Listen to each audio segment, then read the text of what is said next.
Magandang araw sa inyong lahat. Ako si Mary Rose Danes from Client Services from Operations Group. Sa araw na to, ating i-discuss ang entrepreneurship.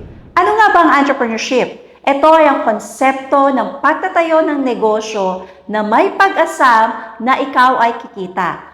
Ang entrepreneurship or ang pagnenegosyo ay isang investment. Meron itong kalakip na risk. Kaya kung tayo ay magnenegosyo, maigi na ating ikalkulahin ang ating risk at tayo ay mag-invest ng pera na kaya lamang nating mawala. Maganda ang pagnenegosyo dahil pwede tayong kumita dito ng malaki. So, ano-ano nga ba ang benefits kapag tayo ay nagnegosyo? Number 1, ikaw ang boss. Kapag ikaw ay nagnenegosyo, ikaw ang masusunod sa lahat ng mga gustuhin mong desisyon para sa iyong negosyo. Ikaw ang chief strategist, ikaw ang pwede maging bookkeeper, pwede ikaw ang namamalengke, everything. Ikaw ay all around. So, ito kagandahan, walang mag-uutos sa'yo. Ikaw ang masusunod. Pero, kapag ikaw ay sanang negosyante, merong mga bagay na dapat mong ginagawa. Number 1 dito is yung halimbawa, kapag ang iyong target market ay gumigising at pumupunta sa market ng alas 7 ng umaga, dapat ang negosyo mo ay gising na rin ng alas 7. Hindi ka pwedeng, mamaya na lang ako magbubukas kasi ako naman ang boss dito, ako ang masusunod. Hindi pwede yon. Kasi pag ganun ang ginawa mo, babagsak ang iyong business. Number 2, ang pagnenegosyo ay nagbibigay ng kita. Alam nyo ba, kapag ikaw ay nagnegosyo, pwede ka ritong kumita talaga ng malaki. Pwedeng 10%, 15%, 50%, 100%, or pwedeng 1,000%. Depende sa iyong diskarte. Kaya nga, marami ang naiengganyong magnegosyo. At number 3, ang pagnenegosyo ay lumilikha ng maraming trabaho. Alam niyo po ba, base sa data ng Department of Trade and Industries, noong taong 2021, merong 5.4 million na created jobs.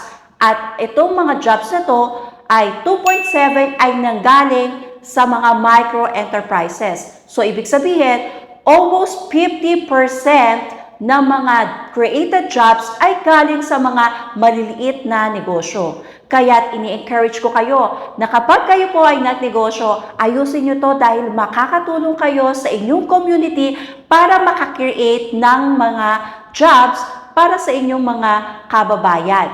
At number 4, bakit nga ba mahalaga ang ating entrepreneurship? Dahil nagpapaganda ito ng market competition. Base din sa data ng DTI noong 2021, meron tayong 1 million registered business at 90.54% dito ay micro-enterprises. Ano ang ibig sabihin nito? Dahil marami ang mga nagnenegosyo, mas gumaganda ang competition, mas pagandahan ang services na binibigay sa mga kliyente. At dahil doon, mas nagiging masaya. Of course, nagiging masaya ang market dahil marami silang pagpipilian.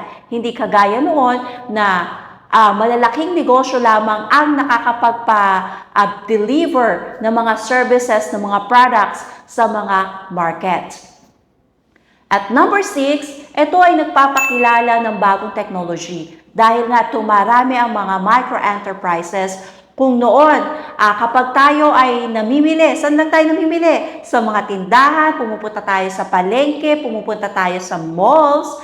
Pero ngayon, dahil marami ang mga creative na micro-enterprises, nag-boom ang mga social media platforms kung saan pwede tayong mamili. At number 1 na dyan ay ang Facebook, ang TikTok. Sino na ba namimili dyan sa inyo? Ang Shopee, ang Lazada, ang Zalora. So, itong mga bagay na to, itong mga pagbabagong ito, dahil sa matinding competition, ay nagkaroon ng chances na magkaroon tayo ng mas maraming choices sa ating pagnenegosyo. So, paano naman tayo magkakaroon ng negosyo? Kung ikaw ay isang hobbyist or meron kang magandang hobby na pwede mong pagkakuhanan ng iyong kita, iyo mo itong i-offer sa market. Diba nung pandemic, ano nauso?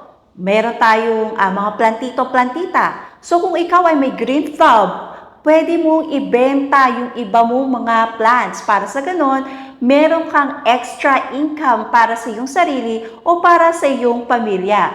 Number 2, kung ikaw ay may skills, halimbawa, ikaw ay mahilig kang mag-ukit sa wood.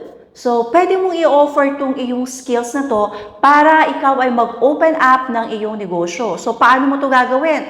Pwede kang magbukas ng iyong social media account at doon mo i-post na ikaw ay may skills na wood carving. So, para sa ganun, yung mga kliyente ay pwedeng lumapit sa iyo at magpa-curve sa wood.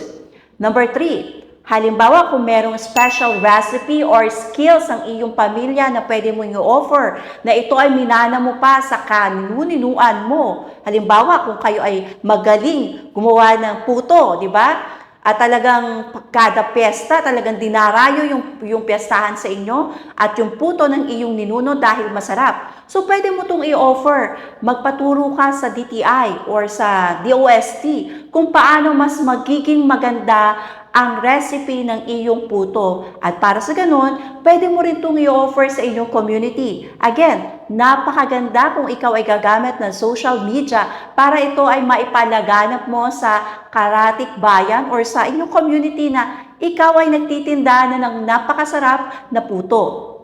Number 4, yung mga kinaiinisan mong bagay.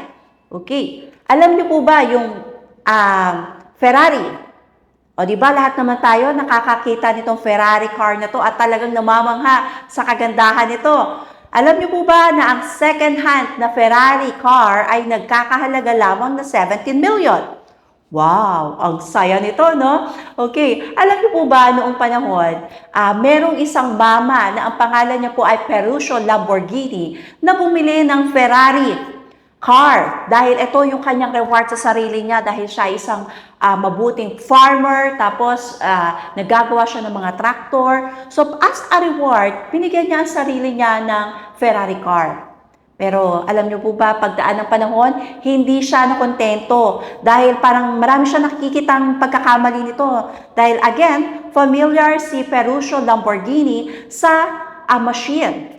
At ang ginawa niya ay nagpunta siya kay Enzo Ferrari, yung may-ari ng Ferrari car, para sabihin sa kanya yung mga napansin niyang pangit sa kanyang car. Pero hindi siya pinansin ni Enzo Ferrari dahil sino ka nga ba? Bakit nga ba kita kailangan pansinin? Isa ka lang farmer, isa ka lang tractor maker. So hindi kita kailangan pansinin.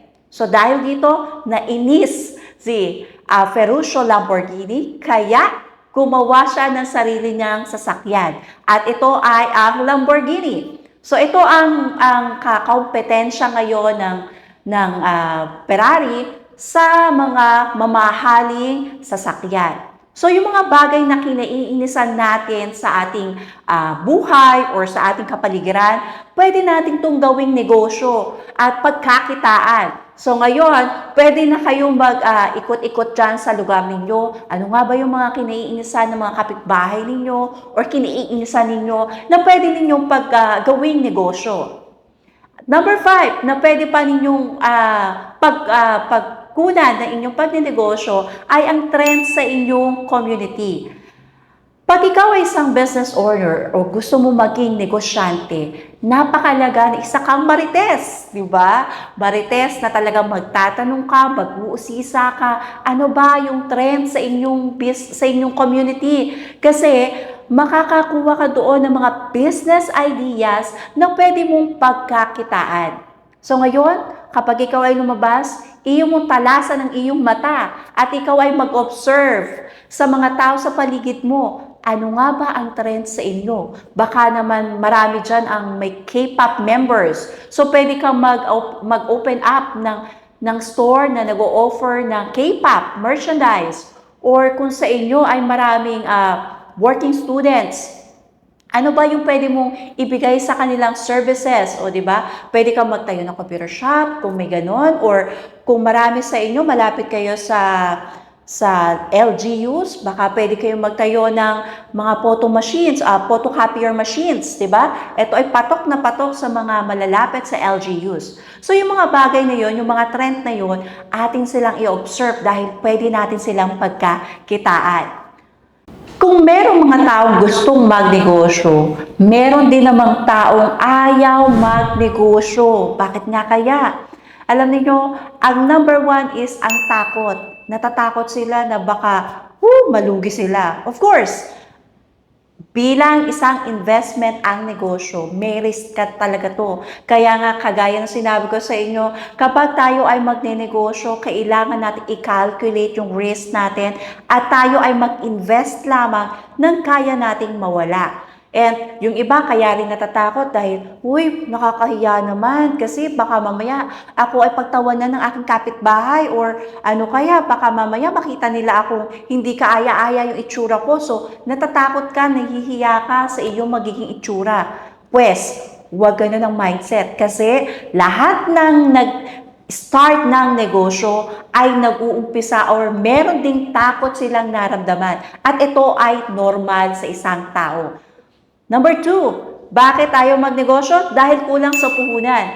Doon sa napanood nating video kanina, di ba anong ginawa nung mama, nung binata? Siya ay nanghiram ng kanyang pangpuhunan. So kaya po kami naandito, ang Light Microfinance is para pahiramin kayo ng puhunan. So maganda, yung lahat ng hinihiram po ninyo dito sa Light Microfinance ay magamit ninyo talaga sa pagnenegosyo para sa ganun, mas gumanda ang inyong buhay.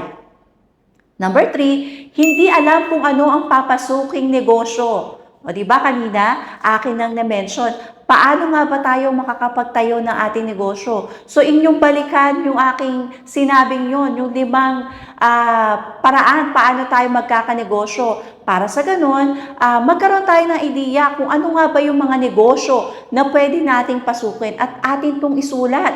Para sa ganun, hindi tayo malito and i-cross out natin yung medyo malayo sa katotohanan sa ating estado ngayon. At number 4, dahil ayaw ng iyong pamilya or ayaw ng iyong husband or ng iyong asawa, kung bakit ayaw mo magnegosyo. Minsan, yes, totoo yun na ang ating mga mahal sa buhay, sila pa yung pumipigil sa atin kung bakit kailangan natin pasukin yung negosyo. Minsan, sila pa nga yung natatakot or sila pa yung nahihiya para sa atin. Pero, kailangan nating ipaliwanag sa kanila ang mga bagay-bagay para sa ganun, sila ay maging number 1 fan natin at maging number 1 supporter natin sa ating pagnenegosyo. At number 5, mas gusto ang stable income ng trabaho. Alam niyo, kaya marami ang talagang namamasukan na lamang at ayaw nila talagang magnegosyo kasi natatakot sila na baka mamaya wala silang kitain sa loob ng ilang araw. So paano nga ba mabubuhay yung kanilang pamilya? Kung kaya gusto na lang nilang mamasukan. Pero tandaan po ninyo, kapag nagnegosyo tayo, malaki yung possibility na tayo ay kumita ng malaki. Kaya atin itong i-overcome para sa ganon, mas makatulong tayo sa ating pamilya at sa community na ating kinabibilangan. Sino na ba sa inyo ang nakasakay sa Cebu Pacific? Alam ko, familiar tayo nan kasi nakikita natin yan sa mga commercial, tama? And sino na sa inyo ang nakainom na C2? Or na umiinom ng kapeng Great Taste? Or kumakain ng Chippy, ng Magic Flakes? Lahat tayo, familiar tayo dito, di ba? Kasi nakikita natin to sa mga tindahan, supermarket, sa mga palengke. So lahat tayo ay kilala itong mga product na to. Pero kayo ba, kilala ba ninyo kung sino ang founder or kung sino ang negosyante sa likod ng mga produktong ito? Ating panoorin ang video na ito.